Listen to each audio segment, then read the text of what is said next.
శ్రీ గురుభ్యో నమః. శ్రీమాత్రే నమః. మా భక్తి టీవీని ప్రోత్సహిస్తున్నటువంటి మా ప్రేక్షకులందరికీ ధన్యవాదాలు తెలియజేస్తూ 16 మార్చి నుంచి 22 మార్చి వరకు గల కాలానికి రాశి ఫలితాలు ఏ విధంగా ఉన్నాయి ఇప్పుడు మనం తెలియజెప్పుకుందాము. ముందుగా గ్రహస్థితులు. వృషభంలో గురువుగారు, మిథునంలో కుజుడు, కన్యలో చంద్రకేతువులు, అలాగే శనిగారు కుంభరాశిలో, రవి రాహు శుక్ర బుధులు మీన రాశిలో. ఇక వారాంతానికి వెళ్ళేటప్పటికి చంద్రుని యొక్క స్థితి మాత్రమే కన్యా రాశి నుంచి ధనస్సు రాశికి వచ్చి ఉన్నది. ఇక మిగతా గ్రహ స్థితులలో మార్పు లేని కారణం చేత అవే రాశిలో ఆ గ్రహాలు కొనసాగుతూ ఉన్నాయి, అంటే సంచరిస్తూ ఉన్నాయి. ఇక ఈ గ్రహాల యొక్క దృష్టి ఏ విధంగా ఉంది అంటే, కుజుని యొక్క దృష్టి చంద్రకేతువుల మీద ఉంది, గురువుగారి యొక్క దృష్టి కూడా చంద్రకేతువుల మీద ఉంది. ఇక మిగతా శనిగారి దృష్టి కానీ, గురువు గారి మిగతా దృష్టులు కానీ, అలాగే కుజుని యొక్క 7-8 దృష్టులు కానీ కేవలం రాసుల మీదనే ఉన్నాయి తప్ప గ్రహాల మీద లేవు. ఇది గమనించదగ్గ విషయం. అయితే గురువు గారి యొక్క దృష్టి చంద్రకేతువుల మీద ఉంది, ఆధ్యాత్మిక చింతన పెరుగుతోంది. అలాగే మానసికంగా దృఢంగా ఉండడానికి, మంచి నిర్ణయాలు తీసుకోవడానికి, చక్కటి సత్ప్రవర్తనతో ఉండడానికి, ఆధ్యాత్మిక చింతన పెంచుకోవడానికి ఇత్యాది వాటన్నిటికీ కూడా ఈ దృష్టులు చాలా చాలా బాగున్నాయి. అలాగే మాతృవర్గ రీత్యా ఎవరి జన్మజాతకంలో అయినా చంద్రమంగళ యోగం ఉండి వారికి మాతృవర్గంతో ఏదన్నా విరోధాలు ఉన్నట్టయితే కొంచెం అలాంటి వారు మటుకు మాతృవర్గ రీత్యా కొద్దిగా ప్రేమాభిమానాలు కలిగి ఉండాలి అని చెప్పి తెలియచేస్తూ ఉన్నాను. ఇది ప్రయత్నపూర్వకంగా చేయవలసి ఉంటుంది.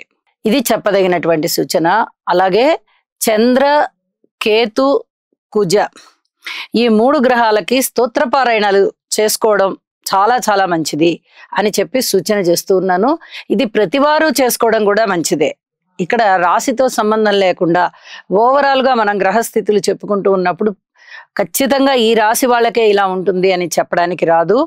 వాళ్ళకి చెప్పే పరిహారం వాళ్ళకి చెప్తాను. ఇప్పుడు నేను చెప్పినటువంటి పరిహారాలు ప్రతివారు చేసుకోవడానికి ప్రయత్నం చేయండి. చంద్రుని యొక్క స్థితి వారాంతంలో ధనస్సు రాశిలోకి వచ్చి ఉన్నది కదా, కుజుని యొక్క సప్తమ దృష్టి పడుతూ ఖచ్చితంగా ఇది కొంత మానసికమైనటువంటి అశాంతి ఏర్పడడానికి అవకాశం ఏర్పడుతోంది. అంటే కొంచెం గుండె ధైర్యం తగ్గినట్టుగా ఉంటుంది, బలము తగ్గినట్టుగా ఉంటుంది. అంతకన్నా వేరే ఇతరత్ర విపత్కర పరిస్థితులు ఏమీ ఉండబోవు. చంద్రగ్రహ స్తోత్రాలు, కుజగ్రహ స్తోత్రాలు, కేతుగ్రహ స్తోత్రాలు ఈ 3 పఠిస్తూ ఉండండి. మీకు చాలా అనుకూలమైన ఫలితాలు ఉంటాయని చెప్పి తెలియజేస్తూ, ఇకపోతే కలయిక ఫలితాలు ఏ విధంగా ఉన్నాయి అని ఒకసారి మనం చూసుకున్నట్టయితే, రవి రాహు శుక్ర బుధుల యొక్క స్థితి మీన రాశిలో ఉంది. 4 గ్రహాల యొక్క కలయిక జలతత్వ రాశిలో కలుస్తూ ఉంది.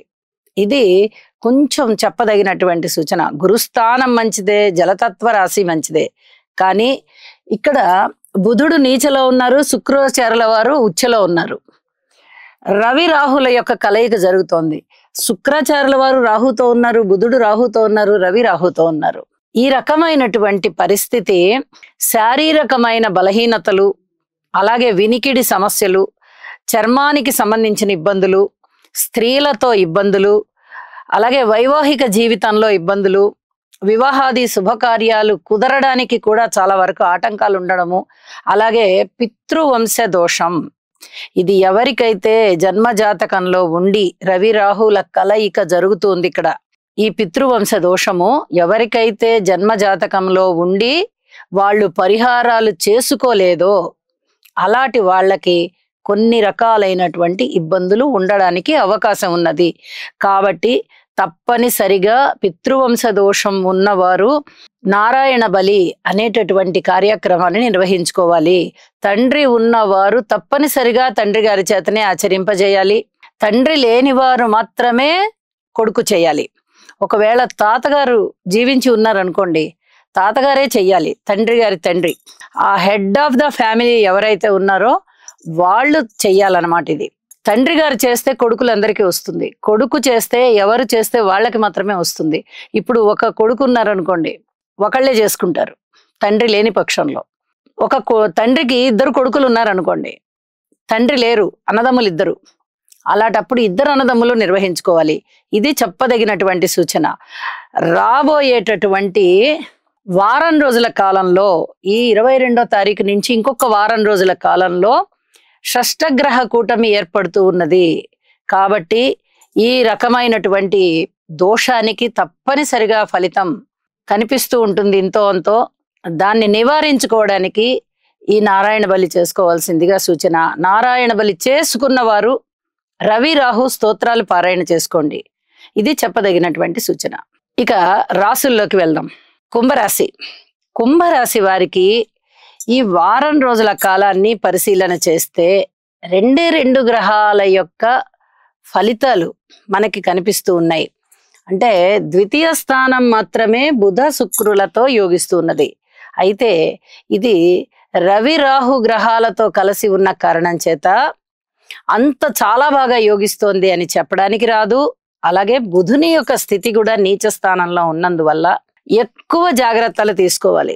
శుక్రాచార్యుల వారు ఉచ్చులో ఉన్నప్పటికీ అక్కడ రవి రాహు నీచ బుధ 3 గ్రహాల యొక్క కలయికతో ఉన్న కారణం చేత చాలా బాగుంటున్నాయి గ్రహస్థితులు అని చెప్పడానికి రావట్లేదు. ఒక పక్క ఏలినాటి శని జరుగుతుంది, ఇంకొక పక్క అర్ధాష్టమ సంచారంలో గురువు గారు ఉన్నారు, అష్టమ స్థానంలో కేతు సంచారం జరుగుతోంది, ఇక శని గారి యొక్క స్థితి రాశిలోనే ఉంది. ఇన్ని రకాలుగా గ్రహస్థితుల యొక్క అననుకూలత కనిపిస్తూ ఉన్నప్పుడు చాలా బాగుంది అని చెప్పడానికి రావట్లేదు. పైగా ద్వితీయ స్థానంలోనే మనకి షష్టగ్రహ కూటమి ఏర్పడబోతోంది మరి ఒక వారం రోజుల్లో. ఈ వారం 22 వరకు ఈ వారం అయిపోతే ఆ తరువాతి వారం రోజుల కాలంలో, ఆ వారం రోజుల అంతంలో మనకి షష్టగ్రహ కూటమి ద్వితీయ స్థానంలోనే ఏర్పడబోతూ ఉన్న కారణం చేత వీరు కొంచెం ఎక్కువ శ్రద్ధ చూపించవలసినటువంటి పరిస్థితి కనిపిస్తోంది. అన్ని విషయాలలో చూపించాలి. కుటుంబ స్థానంలో గాని, అన్నదమ్ముల సహాయ సహకార రీత్యా గాని, మాతృవర్గ రీత్యా గాని, సంతాన రీత్యా గాని, రుణాల రీత్యా గాని, బంధువర్గ రీత్యా గాని, భార్యాభర్తల అనుబంధ రీత్యా గాని, వివాహాది శుభకార్యాల రీత్యా గాని, ఆరోగ్య రీత్యా గాని, పితృవర్గ రీత్యా గాని, ఉద్యోగ రీత్యా గాని, వ్యాపార రీత్యా గాని ప్రతి అంశంలోనూ పూర్తిగా శ్రద్ధ తీసుకొని ఉండవలసిందిగా సూచన. ఇప్పుడు ఒకటే కాదు, రాబోయే వారానికి కూడా సంబంధించి మనం ఇక్కడ సూచనలు చెప్పుకుంటున్నాం. అటువంటి పరిస్థితి కనిపిస్తోంది. ఒక్క వారాంతంలో మాత్రమే, ఈ వారాంతంలో మాత్రమే చంద్రుని యొక్క గమనము లాభస్థానంలోకి వచ్చి ఉన్నది. ఇక మిగతా అన్ని అంశాలలో కూడా ఓర్పు ఓర్పు ఓర్పు. ద్వితీయ స్థానంలో సంచరిస్తున్నటువంటి గ్రహాలకి అంతగా బలం లేని కారణం చేత ఈ ఓర్పు కలిగి ఉండాలి, పరిహారాలు చేసుకోవాలి అని చెప్పి తెలియజెప్తూ ఉన్నాను. అయితే లాభస్థానంలోకి చంద్రుడు వచ్చినప్పుడు మనకి ఏ విధమైన లాభం జరుగుతుంది అంటే మానసికోల్లాసం కలుగుతుంది, ఏవైనా వస్త్ర లాభాలు ఉంటాయి, అలాగే నీటికి సంబంధించి ఏమైనా ఇబ్బందులు తీరిపోవడానికి. ఇక మిగతా అన్ని అంశాలలోనూ మీరు చేసే ప్రయత్నమే మీకు శ్రీరామ రక్షగా వెళ్తుంది. ఇది బాగా చెప్పదగినటువంటి సూచన. అన్ని అంశాలు జాగ్రత్తగా ఉండాలి. కాబట్టి ప్రతి పనిలోనూ శ్రద్ధగా ఉండండి. అలాగే నవగ్రహ స్తోత్రాలు చదువుకోండి. తోటకూర బెల్లము ఆవుకు పెట్టండి. నవధాన్యాలు ఒక సత్పురుషునికి దానం ఇవ్వండి. శివారాధన చెయ్యండి. అలాగే శనిగారికి తైలాభిషేకం చెయ్యండి. వీలైతే నవగ్రహాల యొక్క ధాన్యము కొంచెం కొంచెం తీసుకుని రాత్రిపూట నానబెట్టి ఉదయాన్నే శుభ్రంగా కడిగి ఆవుకు పెట్టండి. అటు దానము ఇవ్వాలి, ఇటు ఆవుకి పెట్టాలి. ఈ 2 రకాల పరిహారాలు చేసుకోవడం వల్ల చాలా మనశ్శాంతి ఏర్పడుతుంది అని చెప్పి తెలియజేస్తూ శుభం.